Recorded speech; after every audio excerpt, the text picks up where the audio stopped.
So now let's see the presentation tools available to us while we're presenting using Google Slides. So in order to use the presentation tools, first we have to be on presentation mode. And to do that, I'm going to click on the present button right here.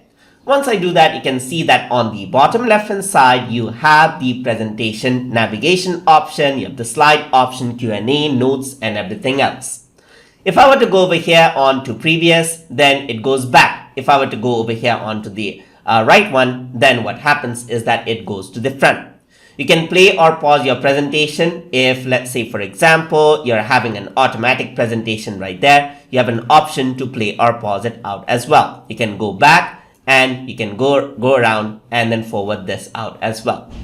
So what else you can do is you can go around and choose the slide that you want to be in. So let's say, for example, you want to jump straight to slide 4 or slide 3. You can do that as well. You can access the Q&A right here if you want to let the audience go for Q&A. And this is something we're going to focus on in further lesson. Another option is you can access the notes as well. That opens up the presenter view again. And then you can go ahead and work around with the pointer as well. So as you open up the pointer, your mouse becomes this pointer right here as it faces the slide. So you can go back right here. You can see that the pointer mode is on. So you can go around and say this title right here. You can also go around and then have the captions if there's any. And you can also go around and see the tips for different keyboard shortcuts and everything else, like video player and everything else. And you can see the shortcuts over there as well.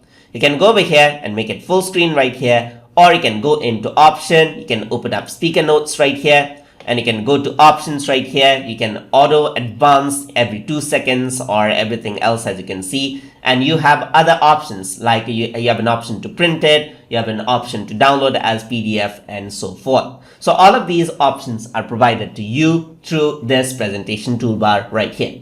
Once you want to end the presentation, simply click on exit, and that's it. And that is how you can use the presentation tools in Google Slides. So if you guys learned something as always, and as always, please like, comment, share, and subscribe.